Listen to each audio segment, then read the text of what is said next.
Hello everyone. So welcome to the second part of the second module, that is money market. നമ്മൾ ഇന്നത്തെ ക്ലാസ്സിൽ നമ്മൾ money market എന്താണ്, അതിന്റെ ഉള്ളിൽ എന്തൊക്കെ കാര്യങ്ങൾ നിങ്ങൾ ഓൾറെഡി പഠിച്ചതാണ്, പക്ഷെ അതിന്റെ കുറച്ച് കാര്യങ്ങളും അഡീഷണൽ ആയിട്ട് നമുക്ക് അറിഞ്ഞു വെക്കേണ്ട കാര്യങ്ങളുണ്ട്. Let us see what is.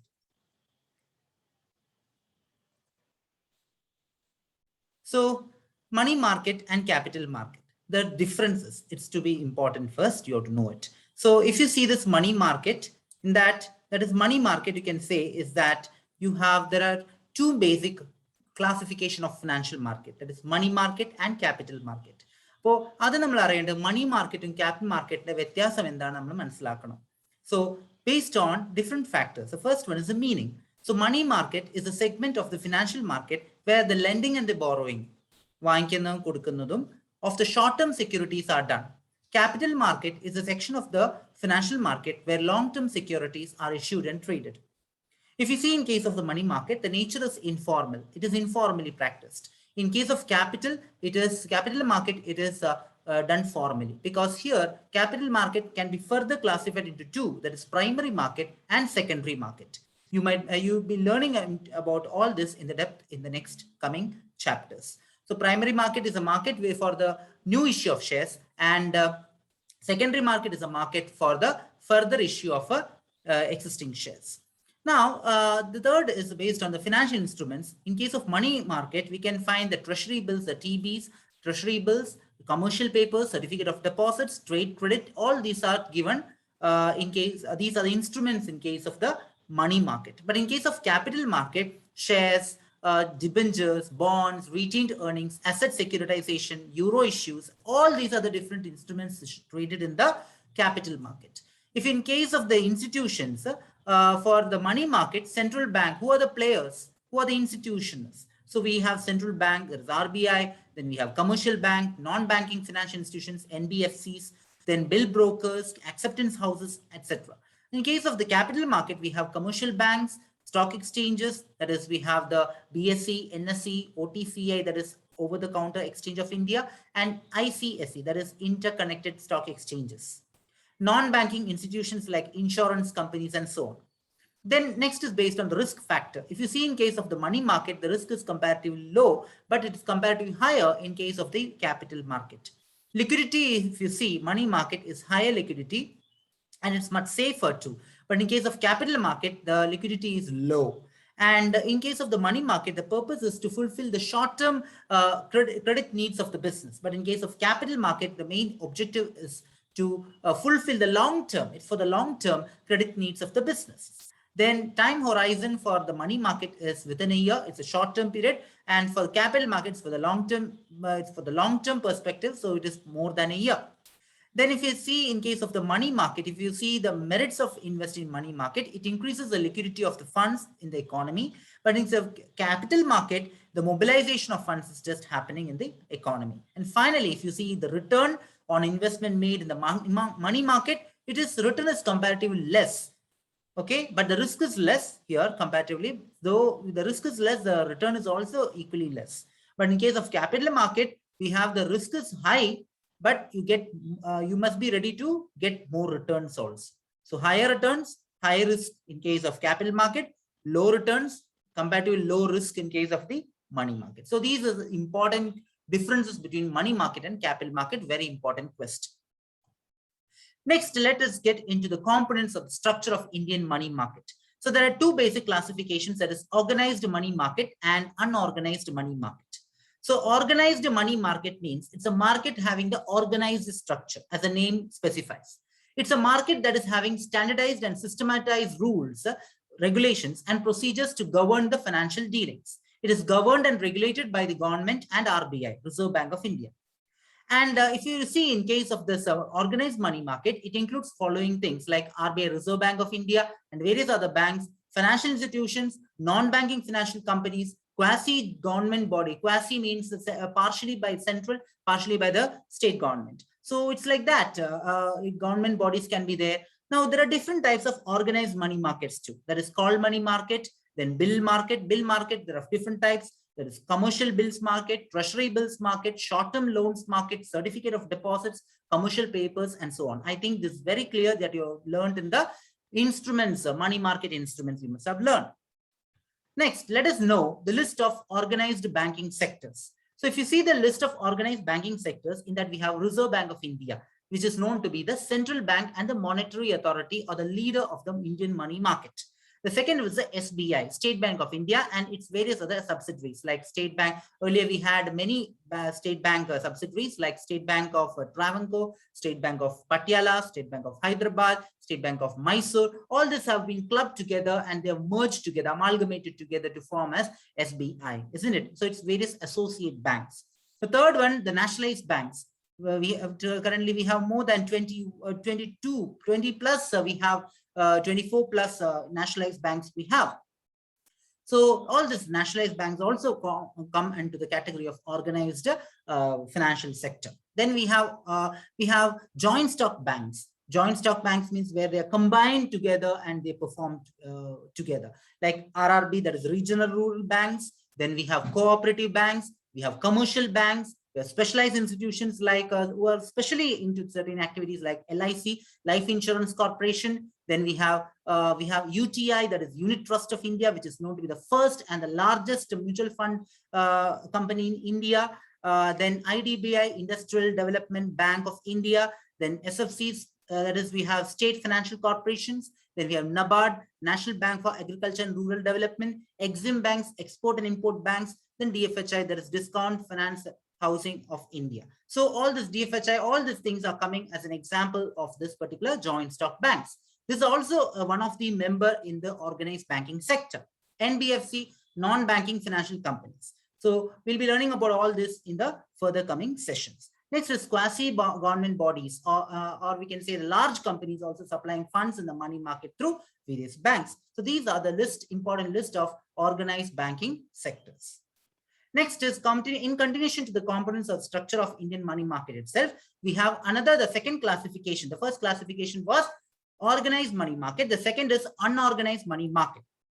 So under unorganized money market, it's a market which consists of two things, that is the two types, that is indigenous bankers and money lenders. This actually, if you ask me, from my perspective, out of these two markets, organized and unorganized, which was an old concept. Unorganized is the old concept because in the past, before banks coming, we had different people as money lenders at home, zamindars and all. They were giving money money that is with their own levels of interest. They used to charge themselves, isn't it? So similarly, that concept is just included in the unorganized money market. As the name specifies clearly, there are so many defects or the limitations in this type of money market, because here the interest is created by the indigenous bankers or money lenders themselves. There is no prescribed rules and regulation to be followed. So all things are out of control. So there can be more sorts of personal prejudices and biases also overruling here. So the markets, there are two types, there is indigenous bankers and money lenders. They collect the deposits and they lend the money. So they collect the deposits and they lend the money here.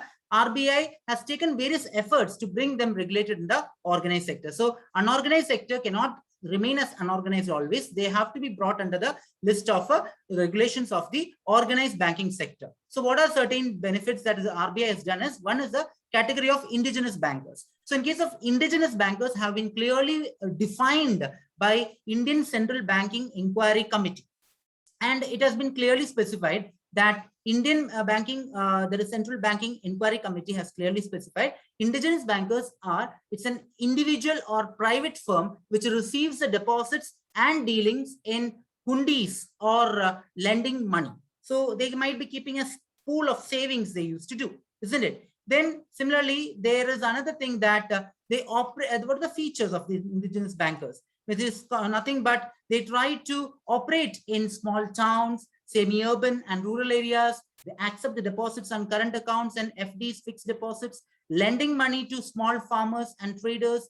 They don't publish their accounts and they are not audited to. Okay, they charge exorbitant rate of interest, meaning to say whatever fields they feel like they do that way. They just keep higher rate of interest, okay, for the loans that is being taken by their clients. Then they are also governed community wise, like for example Marwaris wise or Gujaratis, Chettias, Bengalis. All these people, they have their own community creator, unorganized money market like indigenous banking there. Next is the category of money lenders. Money lenders are those persons who don't accept the deposits from the public. That's a difference, common difference between the indigenous bankers and the money lenders. So here they don't accept the deposit from the public, but they merely lend their own funds. They give it to them. And here the features are they lend money mainly for consumption and for the domestic purposes. They lend money on personal security of the borrower. So if you take the money from a money lender, then you will have to pledge your some collateral security you have to give. Collateral security, you have to pledge something like a collateral security to them. And once you be able to return the money, then only you'll be able to take it back, isn't it? So that sort of thing is coming under the money lending. Then we have, if the amount is, if the amount of loan is huge, then they will insist on promissory notes. Then there are different types of money lenders, professional money lenders and non-professional money lenders. Professional money lenders means they are like resident money lenders like Maharajas, the kings, Sahukas, Seths, or Banyas, etc. And itinerant money lenders means they are like Patans, Kabulis, Kustwalas, all these things are the category of professional money lenders. Then we have in case of non-professional money lenders, they need not be professionally that money lenders. So it can combine money lending with other activities. Is it clear? So these are the things, just remember that. Next, we coming to next important category, this players or the participants or intermediaries in the Indian money market. So first type is lenders. Lenders means actually it is entities. Who are lenders? Lenders and borrowers. They are the two types of the parties. So we are going to see all this in depth here. So lenders means it's an entity with surplus lendable funds like banks, which can be commercial, cooperative, and the private banks. Then mutual fund corporate entities, it can be with bulk lendable resources of minimum 3 crores per transaction, and the financial institutions. So these are the lenders who give. Borrowers are the people who borrow. So that means entity with deficit funds. Because of deficit funds, they have to borrow. They have to get it from the other people. That's called borrowers. Now, who are the important players? Very important question. The first is the RBI. India's central bank. It plays a multifaceted role by playing a vital role, like in case of overseeing the monetary policy, issuing the currency, managing foreign exchanges, working as a bank of government and the banker of last resort for various commercial banks, and so on. Now, let us see what is the role of RBI in money market. Important question too. So first is conduct the purchase and the sales operations. So purchasing and the sales operations in the government securities, or be TBs, that is treasury bills, okay, risk-free assets, and various other approved securities of the organized money market. Then they have the power to determine the statutory liquidity ratio, SLR rate, cash reserve ratio, CRR rate, and the repo rates, that is the repurchase agreement rates, for the commercial banks to maintain the money supply in the market. Then they also work as a primary shock absorbent in this particular entire financial system. And then they provide financial stability in the market by providing uninterrupted financial transactions in all the levels of transactions they enter into. Later, we have some other functions too, managing the market liquidity on daily basis. And they also give certain interest rate signals to the market. This will really help them in creating systematic and unbiased market system. Then they also help in short-term liquidity management through OMO, that is open market operations. So anytime, anyhow, you can openly do your operations in the open market. It's like that. So in the form of outright purchasing or sales of government securities and repo and reverse repo operations. Then monitoring the high credit to some of the few sensitive sectors like NBFCs, personal loans, real estate, and so on. Then we have this will help the banking sector to maintain the equilibrium of the assets and liabilities in the market too. Then in the organized money market, RBI provides a strong financial institutions to the sub-markets. Like sub-markets means what? It means namely like treasury bill, commercial paper, certificate of deposits, and basic promissory notes to the sub-markets, so that they'll be able to function smoothly and efficiently. And finally, they help in modulating short-term liquidity under various market conditions. Next is the second category of the player or the participant or the intermediary we have is government. Government is nothing but to increase the constancy of financial institutions and markets. So what happens here? Government, they intervene in the interest rate and money supply in the money market. So here, government plays a vital role to control the income, and interest rates are also categorized into two, that is fiscal policy and the monetary policy. Now, the third player we have is bank. Bank means they have the primary role and the secondary role. And the primary role, we have two things. That is accepting the deposits, which is called savings deposits, fixed deposits, current deposits, and RD, that is recurring deposits. The second type of the primary function is granting of loans and advances. Means what? Bank OD, bank overdraft, cash credits, loans, discounting the bills of exchanges. The second function of the bank is secondary functions. Secondary function means agency functions. What is agency function? Transfer of funds, periodic collections, periodic payments, collection of the checks, managing the portfolio, acting as a trustee, administrator, advisor, executor for the clients, and so on. And finally, we have the utility functions. Now let us see the utility function. So what do you mean by utility function? There is a list of utility functions for the banks. And what are they? The first one is issuing the letters of credit, traveler's check, and so on. Then undertaking the safe custody of valuables, important documents, and securities by providing safe deposit or the locker facility, providing the customers with facilities of foreign exchange dealings, underwriting of the shares and the debentures, then dealings in foreign exchanges, social welfare programs, project reports, standing guarantee on behalf of the customers, whatever they have the banking ombudsman, to help the customers when they are in trouble or when they have the grievances related to banking activities. Next is some other type of players can be corporate firms. They raise the short-term funds, meeting the working capital needs of the firm. They issue commercial papers having a maturity of 7 days, from 7 days to 1 year. Such papers are issued at discount and they're redeemed or converted at face value on the maturity date. Next is institutional players, which includes mutual funds, foreign institutional players, insurance firms, and so on. Their main role depends upon the regulations of the RBI. The participations of foreign institutional investors, FIIs, are restricted to the investments in government securities only. And next we have discount houses and primary dealers. They discount, and discount houses are those people, the institutions which discount and rediscount. Discounting is just giving at low rate. Rediscount is again trying to do the discounting process on the discounted value.